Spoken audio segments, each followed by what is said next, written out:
Hi, welcome learn with Venky.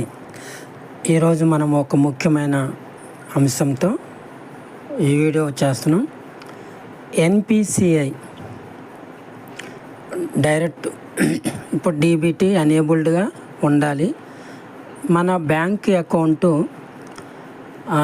Aadhaar number ఎన్పిసిఐతో link అయి ఉండాలి.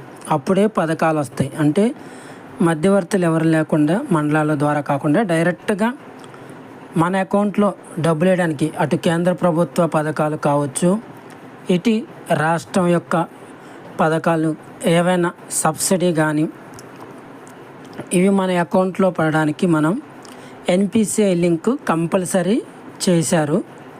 సో మనం దీన్ని బ్యాంక్ వెళ్ళి మనం ఎన్పిసిఐ లింక్ చేసుకోవచ్చు, మ్యాపింగ్ చేయొచ్చు. బ్యాంక్ అకౌంట్ని ఆధార్ నెంబర్తో మ్యాపింగ్ చేయొచ్చు. ఎన్పిసిఐ లింకు మనం బ్యాంక్కి వెళ్ళకుండా ఇంట్లోనే ఉండి మనం ఎలా ఆధార్ సీడింగ్ చేసుకోవచ్చు బ్యాంక్ అకౌంట్ ఎన్పిసిఐ లింక్ అనేది మనం ఈ వీడియోలో చూడబోతున్నాం. ముందుగా మన ఛానల్ని ఫస్ట్ టైం చూసిన వాళ్ళైతే సబ్స్క్రైబ్ చేయండి, లైక్ చేయండి, షేర్ చేయండి. మనం ఇంకా వివరాల్లోకి వెళ్దామండి. సో ముందుగా మనం ఎన్పిసిఐ వెబ్సైట్లోకి వెళ్ళాలి. ఎన్పిసిఎల్ వెబ్సైట్లోకి వెళ్ళిన తర్వాత మనకి NPCI national payments corporation of India NPCI ఈ వెబ్సైట్లోకి మనకి వెళ్ళాలండి. వెబ్సైట్లోకి వెళ్ళిన తర్వాత మనకి ఇక్కడ ఆప్షన్స్ ఉంటాయి. ప్రొడక్ట్స్, కన్జ్యూమర్ అని ఉండిద్ది. ఇక్కడ మీరు చూస్తున్నారు ప్రొడక్ట్, కన్జ్యూమర్. ఈ కన్జ్యూమర్ మీద ప్రొడక్ట్స్, కన్జ్యూమర్ అని ఉండిద్ది. ఇక్కడ మీరు చూస్తున్నారు ప్రొడక్ట్, కన్జ్యూమర్. ఈ కన్జ్యూమర్ మీద క్లిక్ చేయాలి.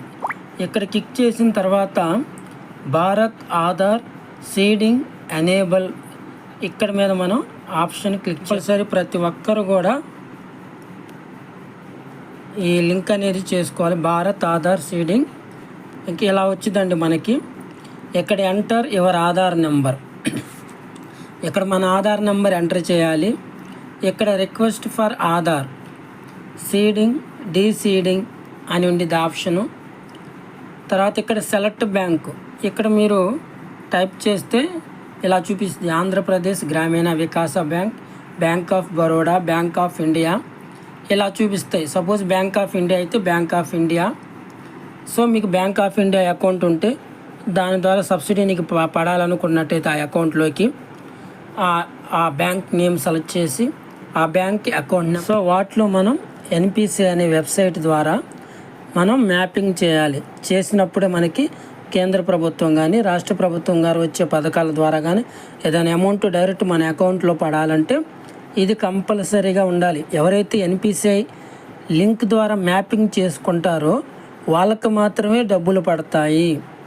కేంద్ర ప్రభుత్వం నుంచి కావచ్చు, రాష్ట్ర ప్రభుత్వం కావచ్చు. లేకపోతే వాళ్ళకి డబ్బులు అనేవి పడవన్నమాట. సో అది మనం జాగ్రత్తగా చూసుకోవాలి. అందుకని కంపల్సరీ ప్రతి ఒక్కరు కూడా ఈ లింక్ అనేది చేసుకోవాలి. భారత్ ఆధార్ సీడింగ్ ఇంక ఇలా వచ్చిందండి మనకి. ఇక్కడ ఎంటర్ యువర్ ఆధార్ నెంబర్ ఇక్కడ మన ఆధార్ నెంబర్ ఎంటర్ చేయాలి. ఇక్కడ request for Aadhaar seeding, deseeding అని ఉండేది ఆప్షను. తర్వాత ఇక్కడ సెలెక్ట్ బ్యాంకు ఇక్కడ మీరు టైప్ చేస్తే ఇలా చూపిస్తుంది. Andhra Pradesh Grameena Vikasa bank, bank of Baroda, bank of India ఇలా చూపిస్తాయి. సపోజ్ బ్యాంక్ ఆఫ్ ఇండియా అయితే బ్యాంక్ ఆఫ్ ఇండియా. సో మీకు బ్యాంక్ ఆఫ్ ఇండియా అకౌంట్ ఉంటే దాని ద్వారా సబ్సిడీ నీకు పడాలనుకున్నట్టయితే ఆ అకౌంట్లోకి ఆ బ్యాంక్ నేమ్ సెలెక్ట్ చేసి ఆ bank account number and confirm account number కొట్టి ఇక్కడ క్లిక్ చేసి బై సబ్మిటింగ్ ఇక్కడ ఉన్న లెటర్స్ టైప్ చేసి ప్రొసీడ్ అని కొడితే మనకి ఓటీపీ అడిగిద్దండి. ఆ ఓటీపీని మనం ఎంటర్ చేస్తే 72 3 రోజుల తర్వాత మనం చెక్ చేసుకుంటే ఎనేబుల్డ్ అని వచ్చింది. ఏది సింగిల్ అకౌంట్ ఉన్నోళ్ళకి, ఎవరైతే సింగిల్ అకౌంట్ ఉన్నోళ్ళకి ఇది డైరెక్ట్గా ఆల్రెడీ మనం చెక్ చేసుకోవచ్చు అనమాట. అది కాకుండా 2 అకౌంట్స్ ఉంటాయి అన్నమాట. 2 బ్యాంక్ అకౌంట్ 2, 3 ఉంటాయి. 2, 3 బ్యాంక్ అకౌంట్స్ ఉన్నప్పుడు మనం ఏం చేయాలంటే ఇక్కడ సీడింగ్ అని పెట్టేసి డైరెక్ట్ మనకి సీడింగ్ అని పెట్టేసినప్పుడు ఇలా వచ్చిందండి. సీడింగ్ టైప్ ఫ్రెష్ సీడింగ్ అంటే అసలు ఇంతవరకు ఏ బ్యాంకు కూడా ఎన్పిసిఐకి లింక్ కాలా, లేకపోతే ఏదైనా అకౌంట్ మీరు లింక్ అయిపోయింది అది ఇన్యాక్టివ్లోని. Fresh seeding moment within the same bank with another account, అదే బ్యాంకు కాకపోతే వేరే అకౌంట్. ఇంకోటి moment from one bank to other bank. Suppose మీది ఒక బ్యాంకులో ఎన్పిసిఐ లింక్ అయి ఉంది, ఆ అకౌంట్లో మీరు వాడటం లేదు, ట్రాన్సాక్షన్స్ అనేవి లేవు, మీరు వేరే అకౌంట్ తీసుకున్నారు, వాటిలో మీరు ట్రాన్సాక్షన్స్ చేస్తున్నారు. ఇప్పుడు అప్పుడు ఏం చేయాలంటే ఇక్కడ ఆధార్ నెంబర్ ఎంటర్ చేసి రిక్వెస్ట్ ఫర్ ఆధార్ సీడింగ్ చేసి బ్యాంక్ ఎంటర్ చేసి ఇక్కడ థర్డ్ ఆప్షన్ ఎంచుకోవాలండి. అంటే ఒక బ్యాంకులో నుంచి ఇంకో బ్యాంక్కి మ్యాప్ చేయాలి. ఇక్కడ 3వ ఆప్షన్ క్లిక్ చేసి Aadhaar number confirm account number click చేస్తే ఓటీపీ వచ్చి సబ్మిట్ చేస్తే మీకు 3 రోజుల తర్వాత స్టేటస్ చెక్ చేస్తే మీకు ఆధార్ మ్యాపింగ్ అనేది వచ్చేసిద్ది అన్నమాట. సో ఈ విధంగా మనం ఆధారం చేసుకోవచ్చు. మీరు ఇక్కడ చూసినట్లయితే రిక్వెస్ట్ ఫర్ ఆధార్ సీడింగ్ ఇక్కడ క్లిక్ చేస్తే ఇక్కడ ఉంటాయండి. Request for Aadhaar seeding, check your service status, get Aadhaar mapped status, get Aadhaar mapping history. So ఇక్కడ మనం చెక్ చేసుకోవచ్చు అనమాట. అసలు నాకు 2-3 అకౌంట్లు ఉన్నాయండి, ఏ అకౌంట్కి నా బ్యాంకు లింకే ఉంది ఎన్పిసిఐకి అనేది మీరు చెక్ చేయడానికి గెట్ ఆధార్ మ్యాప్డ్ స్టేటస్ అని ఉంది. ఇక్కడ మనం ఆధార్ నెంబర్ ఎంటర్ చేయాలండి. ఇక్కడ మనం ఆధార్ నెంబర్ని ఎంటర్ చేసి ఇక్కడ లెటర్స్ని టైప్ చేసి చెక్ స్టేటస్ కొడితే 6 డిజిట్ ఓటీపీ అడిగిద్ది అనమాట. ఆ ఓటీపీని మనం ఎంటర్ చేసిన తర్వాత మీరు ఏ రోజు ఏ బ్యాంకు మ్యాప్ అయింది మీకు క్లియర్గా చూపించిద్ది అన్నమాట.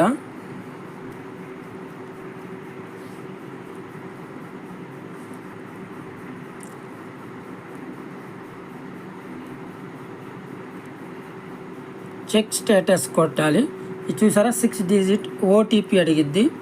మీరు ఏ మొబైల్ నెంబర్ అయితే ఆధార్ అప్డేట్ చేశారో ఆ ఓటీపీ అడిగిద్ది. ఆ ఓటీని ఎంటర్ చేసి సబ్మిట్ కొడితే ఇది ఇలా వచ్చిందండి. Aadhaar number mapping status enabled for DBT ఇలా ఉండాలండి. కంపల్సరీగా ఎనేబుల్డ్ ఫర్ డీబీటీ అని ఉంటేనే మీకు అమౌంట్ సబ్సిడీ అకౌంట్లో జమ అవుతాయి. ఇక్కడ first Aadhaar number, mapping status, last update date a year, mandate flag yes, తర్వాత ఇక్కడ బ్యాంక్ నేమ్ చైతన్య గోదావరి గ్రామీణ బ్యాంక్. అంటే మీరు ఏ బ్యాంకులో అయితే లింక్ అయిందో ఎన్పిసి 2-3 అకౌంట్లు ఉంటాయి, ఎవరైతే లింక్ అయి ఉందో అసలు ఏ అకౌంట్కి లింక్ అయిందని చెక్ చేసుకోవడానికి, లేకపోతే సింగిల్ అకౌంట్ ఉన్నా సరే చెక్ చేసుకోవడానికి ఇలా ఉండిద్ది. కొంతమందికి అసలు ఏ అకౌంట్ కూడా ఈ ట్రాన్సాక్షన్స్ లేకపోతే ఆ అకౌంట్ని ఇన్యాక్టివ్లో పెడతారు. అప్పుడు ఇక్కడ ఎనేబుల్డ్ ఫర్ డీబీటీ ఉండదు, ఇక్కడ ఇన్యాక్టివ్ అని ఉండిద్ది అనమాట. అప్పుడు మనం ఈ రిక్వెస్ట్ ఫర్ ఆధార్ అనే ఆప్షన్ ద్వారా రిక్వెస్ట్ ఫర్ ఆధార్ సీడింగ్ ద్వారా ఇక్కడ ఎంటర్ చేసి సీడింగ్ చేసి సెలెక్ట్ బ్యాంక్ కొట్టి ఫ్రెష్ సీడింగ్ చేసుకోవచ్చు. 2-3 బ్యాంకులు అయితే ఒక బ్యాంక్ 3 ఆప్షన్ పెట్టి ఒక బ్యాంక్ నుంచి ఇంకో బ్యాంక్కి ట్రాన్స్ఫర్ చేయొచ్చు అనమాట. ఇదన్నమాట. ఈ విధంగా మనం ఆధార్ సీడింగ్ ఆన్లైన్లోనే ఎన్పిసిఐ వెబ్సైట్ ద్వారా మనం మ్యాపింగ్ చేసుకోవచ్చు. ప్రతి ఒక్కరూ చేయనోళ్ళు త్వరపడి చేయండి. Thank you for watching.